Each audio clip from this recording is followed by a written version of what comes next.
Hey everyone, this is Akanksha and I welcome you guys to mobile Pathshala. आप सारे बच्चों का एक बार फिर से मोबाइल पाठशाला पर बहुत बहुत स्वागत है। सो गाइस, पिछली वीडियो में हमने डिस्कस किया हुआ था, कुछ नरेशन के क्वेश्चंस किए हुए थे, कुछ हमने सेंटेंस इंप्रूवमेंट किया था एंड कुछ वॉइस के क्वेश्चंस किए हुए थे। तो आज के वीडियो में गाइस हम डिस्कस करेंगे नरेशन, वॉइस एंड ईडियम्स। सो यहाँ पर एक चीज मैं आपको श्योरिटी दे देती हूँ कि मोबाइल पाठशाला के इस प्लेटफॉर्म पर आपको सीपीओ की कंप्लीट प्रेपरेशन इंग्लिश की मैं कराऊंगी। आपको कहीं और जाने की जरूरत नहीं है। पिछली वीडियो के रिस्पांस अच्छे मिले हुए हैं, तो सेकंड वीडियो में भी मैं बहुत कुछ अच्छा आपके लिए करूंगी। आपको अच्छे से सारे कॉन्सेप्ट्स में पढ़ाऊंगी। हम बिल्कुल भी रोट लर्निंग नहीं करेंगे, रट्टा नहीं मारेंगे चीजों को। कॉन्सेप्ट को हम प्रैक्टिकली एंटरटेनिंग वे में समझेंगे। ठीक है, तो वीडियो को स्टार्ट करते हैं। एक बार सारे बच्चे वीडियो को शेयर कर दें। हाँ, एक और बात है बेटा कि अगर आप लोगों को कोई भी डाउट है इस वीडियो में, तो आप मेरे लाइव 6:30 बजे मेरी शाम की जो क्लास होती है उसमें आप लाइव आकर के अपने डाउट्स को आप पूछ सकते हैं। ठीक है, तो स्टार्ट करते हैं, क्लास को स्टार्ट करते हैं। देखिए, क्या एक पॉजिटिव सा कोट है हमारे सामने, पहले उसको एक बार मैं आपको एक्सप्लेन कर दूं, फिर उसके बाद स्टार्ट करते हैं। ठीक है, so your positive action combined with positive thinking results in success. अगर आपकी सोच सही है और अगर आप एक्शन अपना जो भी कर रहे हो वो सही डायरेक्शन में कर रहे हो, तो आपको ये है कि आपको सक्सेस मिल जाएगा। ये पॉसिबल है, ये 100% पॉसिबल है कि आपको सक्सेस मिल जाएगा। कभी कभी जो हमारा इंटरेस्ट नहीं होता उसमें हम ट्राई करना स्टार्ट कर देते हैं, तो फिर वो कैसे उसमें हमें कैसे सक्सेस हो पाएंगे, कैसे हम सफल हो पाएंगे, है ना। तो जिसमें आपका इंटरेस्ट है, आप उस इंटरेस्ट में अपने सही डायरेक्शन में काम कर रहे हो, तो आपको सफलता मिलेगी अगर आपकी सोच सही है तो, है ना। तो दोनों चीजें होनी चाहिए, सही डायरेक्शन में काम होना चाहिए और आपकी सोच सही होनी चाहिए, तो आपको सक्सेस जो है वो मिलना ही है, फिर वो दूर ही नहीं है। और यही फेलियर्स के साथ क्या होता है, यही होता है कि वो इंटरेस्ट को फॉलो नहीं करते हैं, वो किसी और चीज को फॉलो करते हैं। अगर इंटरेस्ट फॉलो किया तो उनकी सोच नहीं सही है ना। तो ऐसे में यही चीजें होती है फेलियर्स के लिए, यही एक रीजन होता है फेलियर्स के लिए। बट अगर आपकी सोच सही है, आपका एक्शन सही डायरेक्शन में हो रहा है, तो कोई आपको फेल नहीं कर पाएगा। ठीक है, तो स्टार्ट करते हैं आज के पहले क्वेश्चन से guys. Anand said that he would be waiting for मी। एक चीज और बोलूंगी बेटा, फटाफट से शेयर कर दो, लाइक कर दो वीडियो को। बहुत इंपॉर्टेंट ये आपका जो है नरेशन और वॉइस के कॉन्सेप्ट्स को मैं आज डिटेल वाइज आपको डिस्कस करूंगी। तो एक बार शेयर कर दीजिए वीडियो को और लाइक कर दीजिए। ठीक है, चलिए। So Anand said that he would be waiting for me. इसका आपको बताना है कि इनडायरेक्ट स्पीच क्या होगा, सॉरी डायरेक्ट स्पीच क्या होगा। This question is also in indirect speech. ये क्वेश्चन ही आपका इनडायरेक्ट स्पीच में है, तो इसकी डायरेक्ट स्पीच आपको बतानी है। तो देखते हैं क्या है। देखिए, पहले तो मैं एलिमिनेशन आपको सिखा दूं कि एलिमिनेट कैसे करना, फिर बीच में थोड़ा कॉन्सेप्ट भी हम डिटेल वाइज डिस्कस कर लेंगे। ठीक है, तो यहाँ देखेंगे कि इसका एलिमिनेशन क्या, कैसे आप एलिमिनेट करोगे इसे। आपने देखा मैम यहाँ वुड बी का यूज किया गया है ना। तो यहाँ कहीं भी आपका विल बी नहीं है, केवल एक ही ऑप्शन में विल बी है, तो आपका ये ऑप्शन यानी कि फर्स्ट ऑप्शन आपका करेक्ट हो जाता है। ये तो एलिमिनेशन की एक हो गया मेथड कि हमारा जैसा वर्ब होगा वैसा ही वर्ब हम अपने स्पीच में फॉलो करेंगे। अच्छा, एक चीज और है, ऐसे भी देख सकते हो बेटा कि ये पास्ट में है, तो इसलिए इसको भी हमने पास्ट में कन्वर्ट कर दिया, है ना। लेकिन डायरेक्ट स्पीच में ये पास्ट में रहा होगा और ये प्रेजेंट में रहा होगा, है ना। ये पास्ट में, रिपोर्टिंग वर्ब तो पास्ट में रहा होगा, बट रिपोर्टिंग स्पीच किस में रहा होगा, आपका प्रेजेंट में रहा होगा। तो प्रेजेंट फॉर्म में रहा होगा, पास्ट फॉर्म में नहीं रहा होगा। ठीक है, तो यहाँ आप देखेंगे ये आपका ये विल बी वेटिंग, पूरा ये जो फॉर्म है ये फॉलो कर रहा है। ठीक है, ओके।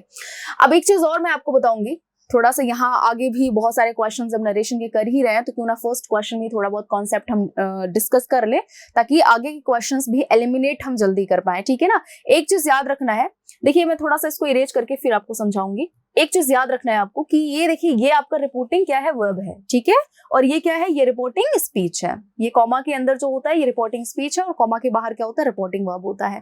ठीक है, तो आपका जो रिपोर्टिंग स्पीच का जो सब्जेक्ट है, रिपोर्टिंग स्पीच के सब्जेक्ट के रिगार्डिंग मैं आपको 2-3 चीजें बता देती हूँ जो आपको याद रखनी है। कि अगर रिपोर्टिंग स्पीच का जो सब्जेक्ट है वो आपका फर्स्ट पर्सन है, तो उसे हम रिपोर्टिंग वर्ब के सब्जेक्ट के साथ में चेंज करते हैं, फर्स्ट पर्सन यानी कि आई एंड वी। तो अगर रिपोर्टिंग स्पीच का जो सब्जेक्ट है वो फर्स्ट पर्सन है, तो आपका जो एक्सचेंज होगा इनडायरेक्ट स्पीच में, वो आप सब्जेक्ट के साथ में करोगे। ठीक है, समझ में आई ना बात। अब देखते हैं अगर सेकंड पर्सन है, स्पीच का अगर सब्जेक्ट जो है सेकंड पर्सन है तो इनडायरेक्ट स्पीच बनाते वक्त हम इसे ऑब्जेक्ट के साथ में एक्सचेंज कर लेते हैं। तो second person will be changed by the object of the reporting verb, ठीक है। और अगर थर्ड पर्सन है तो हम कोई भी चेंज नहीं करते हैं, there will be no change at all, ठीक है। तो यहाँ आपका करेक्ट ऑप्शन क्या हो जाएगा, फर्स्ट ऑप्शन हो जाएगा यहाँ पर। आगे एक क्वेश्चन और है आपके सामने, he exclaimed sadly that he was undone, undone यानी कि बर्बाद हो जाना। He exclaimed sadly that he was undone। अब बताइए यहाँ इस क्वेश्चन का आंसर क्या होगा, चलिए फटाफट से सॉल्व करते हैं। आप देखेंगे यहाँ पर he was का यूज किया गया है, क्या किया गया है, he was का यूज किया गया है, ठीक है ना। अब यहाँ पर ये जो आपका सब्जेक्ट है बेटा, ये क्या है मैम, ये मैम है थर्ड पर्सन। थर्ड पर्सन चाहे आपका डायरेक्ट स्पीच में हो या इनडायरेक्ट स्पीच में हो, थर्ड पर्सन में कोई भी चेंज नहीं होता है, कोई भी change, third person as it is अपने प्लेस पर यूज किया जाता है। क्वेश्चन तो आपका इनडायरेक्ट स्पीच में, इसकी डायरेक्ट स्पीच बतानी है आपको। तो आपने देखा मैम ये जो रिपोर्टिंग वर्ब है ये पास्ट में है, ठीक है। रिपोर्टिंग वर्ब तो पास्ट में अगर यूज किया गया है तो रिपोर्टिंग स्पीच को भी पास्ट में चेंज कर दिया जाता है। यहाँ रिपोर्टिंग वर्ब पास्ट में था, इस वजह से हमने रिपोर्टिंग स्पीच को भी पास्ट में चेंज कर लिया था। बट ये डायरेक्ट स्पीच में किस में रहा होगा, प्रेजेंट में रहा होगा। तो आपने देखा मैम ये भी नहीं है, मैम ये भी हैव बीन नहीं होगा, मैम एम डन तो नहीं होगा क्योंकि हम थर्ड पर्सन में कोई चेंज ही नहीं करते हैं। तो यहाँ करेक्ट ऑप्शन क्या है आपका, सेकेंड ऑप्शन है, ठीक है। देखो रिपोर्टिंग स्पीच अगर पास्ट में है तो रिपोर्टिंग वर्ब अगर पास्ट में है तो रिपोर्टिंग स्पीच भी पास्ट में चेंज हो जाती है। बट अगर रिपोर्टिंग वर्ब आपका प्रेजेंट या फ्यूचर में है तो रिपोर्टिंग स्पीच में हम कोई भी चेंज नहीं करते हैं। तो यहाँ तो ये पास्ट में था, इस वजह से इसको हमने पास्ट में कन्वर्ट कर दिया था। बट अगर हम डायरेक्ट स्पीच की बात करेंगे तो ये जो स्पीच होगी आपकी वो प्रेजेंट में होगी। आपका करेक्ट ऑप्शन क्या हो जाएगा, सेकंड ऑप्शन हो जाएगा। Next, he exclaimed sadly that he was undone. ये क्वेश्चन तो हमने कर लिया है, रिपीटेड है, कोई दिक्कत नहीं है। चलिए क्वेश्चन नंबर 4 पर आ जाते हैं। Sanjay said that he was going to Delhi then. तो ये क्वेश्चन भी आपका क्या है, इनडायरेक्ट स्पीच में, इसकी डायरेक्ट स्पीच आपको बतानी है, बताइए क्या होगा।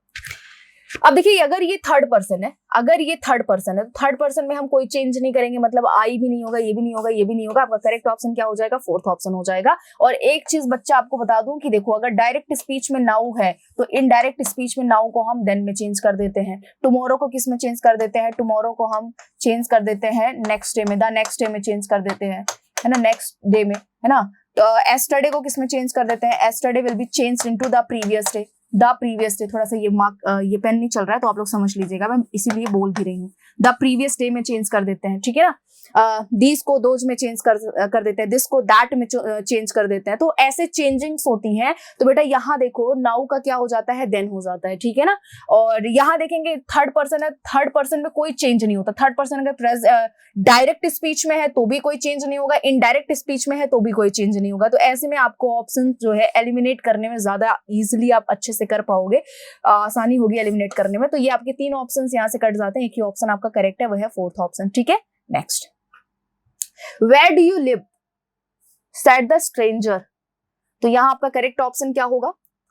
अब देखो ये इंटेरोगेटिव सेंटेंस है, एक चीज मेरी बात ध्यान से सुनना। इंटेरोगेटिव सेंटेंस आपका जो रिपोर्टिंग स्पीच है वो इंटेरोगेटिव सेंटेंस में है, रिपोर्टिंग वर्ब आपका पास्ट में है, ठीक है। तो मतलब आपकी स्पीच भी पास्ट में कन्वर्ट हो जाएगी। अब यहाँ आपको ध्यान में रखना है कि आपका जो इंटेरोगेटिव सेंटेंस है वो इनडायरेक्ट स्पीच में अपना फॉर्म चेंज कर देता है, यानी इंटेरोगेटिव से असर्टिव सेंटेंस में कन्वर्ट हो जाता है, ठीक है। तो वेयर डू यू लिव क्या है, प्रेजेंट इंडेफिनिट है, इसको हम चेंज करेंगे पास्ट इंडेफिनिट में, है ना। प्रेजेंट इंडेफिनिट को पास्ट इंडेफिनिट में हम चेंज कर लेंगे। तो देखो ये आपका अगर पास्ट में है तो इंक्वायर्स का इंक्वायर्ड होना चाहिए, है ना। ये तो होने से रहा क्योंकि ये पास्ट इंडेफिनिट की हमने बात की। तो करेक्ट ऑप्शन क्या हो जाएगा आपका, एक ही ऑप्शन करेक्ट है, वो है first option. Next, a children's story is written by Amit. Answer बताइए क्या होगा। A children's story is written by Amit, क्या होगा इसका करेक्ट ऑप्शन। आपको बताना है कि इस क्वेश्चन में आपका जो एक्टिव वॉइस है वो किस ऑप्शन में है, बताइए। बहुत ही आसान है, आइए देखते हैं इसको। देखो ये आपका क्या है, ये जो है आपका चिल्ड्रन की स्टोरी अमित ने लिखी, बच्चों की स्टोरी जो है अमित लिखता है, बच्चों की स्टोरी अमित लिखता है, ठीक है ना। तो ये बच्चों की स्टोरी क्या है, ऑब्जेक्ट है, और अमित लिखता क्या है, स्टोरी लिखता है तो अमित क्या है, सब्जेक्ट है। तो सब, अब अगर हमें सेंटेंस को एक्टिव वॉइस में कन्वर्ट करना है तो सब्जेक्ट को सब्जेक्ट के प्लेस पर, ऑब्जेक्ट को ऑब्जेक्ट के प्लेस पर यूज करना है, ठीक है। तो यहाँ देखेंगे मैम ये जो अमित है हमने यूज कर रखा है। अब अगर इस सेंटेंस के टेंस की बात करें तो टेंस है हमारा प्रेजेंट में। टेंस क्या है, प्रेजेंट में। तो प्रेजेंट में अगर टेंस है तो किस में है, किस फॉर्म में है, प्रेजेंट इंडेफिनिट फॉर्म में है मैम। तो ये हैड हटा दो बेटा, ये भी हटा दो बेटा, ये भी हटा दो। आपका करेक्ट ऑप्शन क्या हो जाएगा, third option, Amit writes a children's story. यहाँ देखेंगे, देखो अगर प्रेजेंट इंडेफिनिट को एक्ट पैसिव वॉइस में कन्वर्ट करना है तो हम is, am, are plus verb की थर्ड फॉर्म यूज करते हैं, जो कि यहाँ पर किया गया है। इच के साथ हमने वर्ब की थर्ड फॉर्म फॉलो की हुई है। तो अब अगर इसे हमें एक्टिव वॉइस में कन्वर्ट करना है तो इसे हम प्रेजेंट इंडेफिनिट में यूज कर देंगे, ठीक है। चलिए next, bye whom was this work done. Bye whom was this work done, ये भी आपका पैसिव वॉइस में है। इसकी एक्टिव वॉइस फटाफट से कमेंट सेक्शन में बता दीजिए और एक बार सेशन को लाइक कर दीजिए और शेयर कर दीजिए, ठीक है।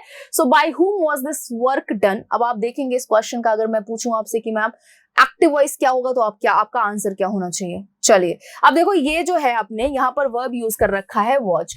अब देखो कोई भी हो, जब आप एक्टिव से पैसिव जाते हो तो आप टेंस में चेंज नहीं करते हो, आप सेंस में भी चेंज नहीं करते हो। एक्टिव से पैसिव जाते वक्त बेटा ना ही टेंस में चेंज होता है ना ही सेंस में चेंज होता है। तो ये मत कर देना कि नरेशन के जैसे नरेशन में प्रेजेंट का पास्ट करते थे वैसे नहीं करना है। यहाँ पर अगर ये पास्ट में है तो ये पास्ट में ही रहेगा, इसे प्रेजेंट में नहीं जाना है। तो ये भी हटा दो, ये भी हटा दो और जो है ये भी हटा दीजिए, ये भी हटा दीजिए। आपका जो करेक्ट ऑप्शन हो जाएगा वो हो जाएगा क्या, वो आपका हो जाएगा second option, who did this work, है ना।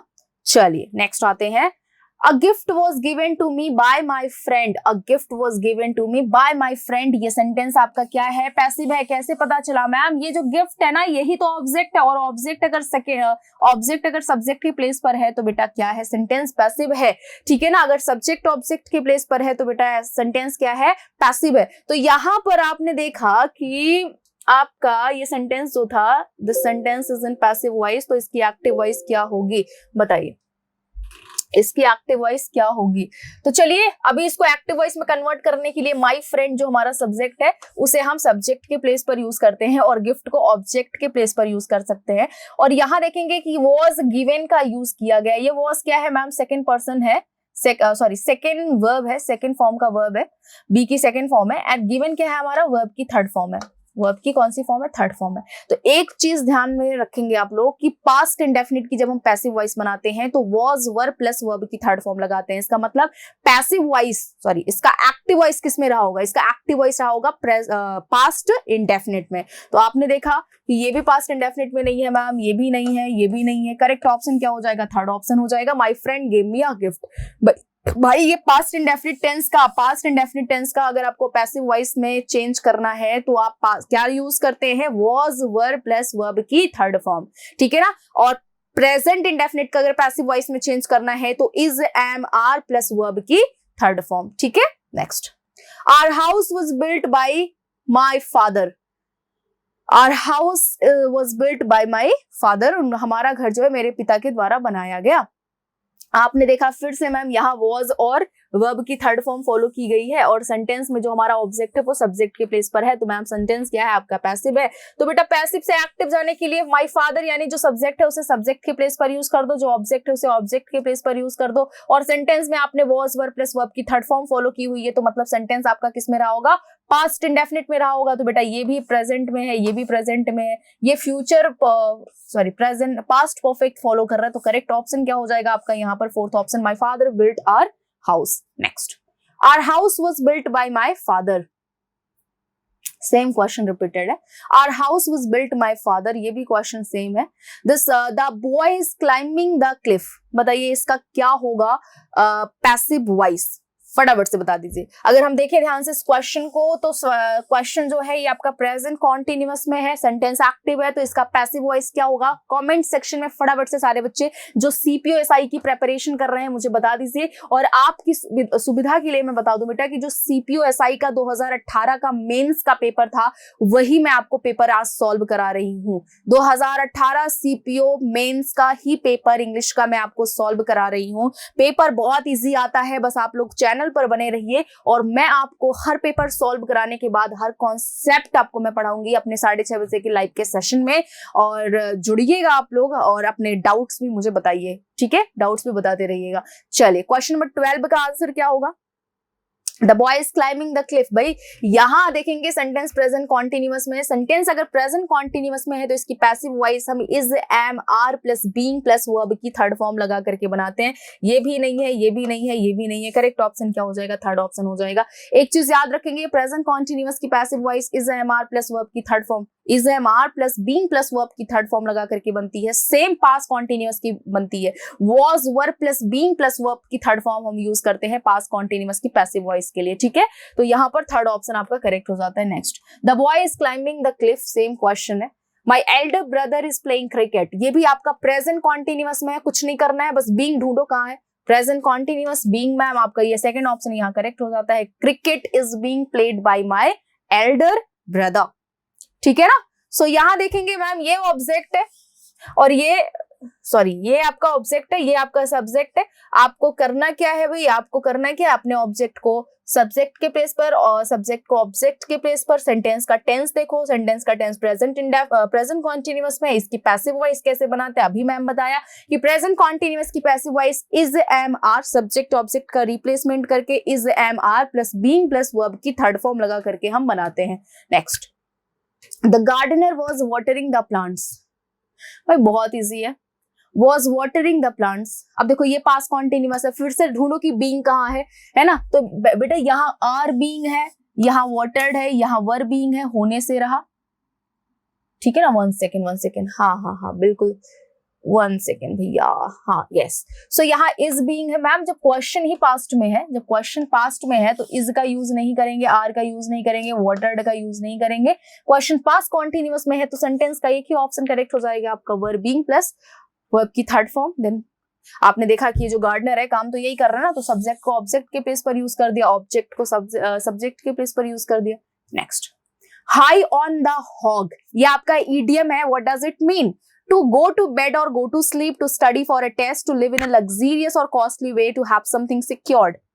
तो भाई यहां पर आपका जो है high on the hog means क्या होता है? High on the hog means क्या होता है?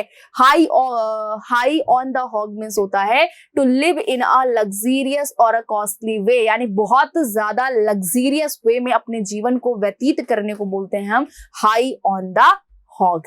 Next, be in the same boat. भाई ये तो काफी आसान सा है ना, be in the same boat, याद करो, चलो याद कर लो फटाफट से कि be in the same boat means क्या होता है। भाई एक सिचुएशन में, एक जैसे सिचुएशन में रहना, एक जैसी ही क्या हो परिस्थितियां हो। To be in the same difficult situation. हाँ एक चीज और बोलूंगी, सेम बोट को कह सकते हैं कि हमेशा ये नेगेटिव सेंटेंसेस में यूज किया जाता है। भाई आप दुखी हो तो हम भी दुखी हैं, इसके लिए हमेशा जो है इसका यूज करते हैं, ठीक है। Next, cut to the chase. Cut to the chase means क्या होता है? To start talking about the important aspects of something, to conclude from obvious fact, to clean solid lines, to be evil tempered. तो भाई यहां पर correct option क्या है आपका? फर्स्ट ऑप्शन है किसी इंपॉर्टेंट एस्पेक्ट्स के बारे में डिस्कशन करना, बातें करना। यहाँ कंक्लूड फ्रॉम ऑब्वियस फैक्ट का मतलब होता है बाद में क्या होना, मतलब जो कंक्लूजन हो, जो निष्कर्ष हो एक किसी फैक्ट से हो। टू क्लीन सॉलिड लाइंस, बिल्कुल एकदम खरी खरी बातें बोलना। And to be evil tempered मतलब क्या है? बहुत ही बुरा व्यक्ति होना, ठीक है ना। तो केवल करेक्ट ऑप्शन क्या है? Cut to the chase means होता है बहुत ही इंपॉर्टेंट बात पर डिस्कशन करना। Next, take exception to. Exception means क्या होता है? अपवाद होता है। तो to object strongly, to enjoy the given freedom, to make a promise, to comply with the rule. तो भाई यहां पर है टू ऑब्जेक्ट स्ट्रांगली, यानी कि अगर किसी चीज को आप स्ट्रांगली क्या कर देते हो, मना कर देते हो, तो उसे हम कहते हैं टेक एक्सेप्शन टू। कहते हैं भाई एक्सेप्शन हो गया, ये अपवाद हो गया, हर लोग फॉलो करते थे मेरी चीजों को, बट इसने किया क्या? इसने इस चीज को रिफ्यूज कर दिया, इसने इस चीज को मना कर दिया, तो ऐसे में ये क्या है, एक एक्सेप्शन है। मतलब एक्सेप्शन है, जो चीजें रेगुलर होती हैं और रेगुलर बेसिस पे ना हो करके इरेगुलर हो जाए, तो ऐसे में क्या हो गया, वो अलग हो गया, वो एक्सेप्शन हो गया। ठीक है ना। तो फर्स्ट ऑप्शन है to pick holes, to lose courage, to be afraid to die, to find the weak points in something, to articulate clearly. तो क्या होगा यहाँ करेक्ट ऑप्शन बताइए। अगर आप हर जगह पर होल्स को फाइंड आउट कर रहे हैं, घर में जा रहे हैं मैम, यहाँ पर ये है, ये है, ये है, ये है, किसी कपड़े को खरीदने गए तो कहीं देखेंगे फटा वटा तो नहीं है ना। तो ऐसे में आप रिलेट कर सकते हो। टू पिक होल्स मीन्स होता है दूसरों के अंदर कमियों को ढूंढना। मतलब इंसान ठीक ठाक है लेकिन कुछ नहीं, उससे मतलब नहीं है, उसके अंदर उसके कमियों से ही आपको मतलब है। अगर वो कुछ भी गलत कर रहा है तो उसमें आपने क्या किया भाई, ये तुमने पॉइंट आउट करना उसको स्टार्ट कर दिया कि तुम में ये कमी है, तुम में ये होल है। तो होल जो वर्ड है वो आपका खुद एक नेगेटिव वर्ड है। तो यहाँ पर आपका करेक्ट ऑप्शन हो जाएगा third option, to find the weak points in something. A speech और a piece of writing praising somebody, भाई ये वन वर्ड सब्स्टिट्यूशन का क्वेश्चन है। तो अ स्पीच और a piece of writing praising somebody, एक वर्ड आपको बताना है क्या हो जाएगा। आर्कोलॉजी, योलॉजी, एटिमोलॉजी या फिर आपका एंजियोलॉजी, क्या होगा करेक्ट ऑप्शन। चलिए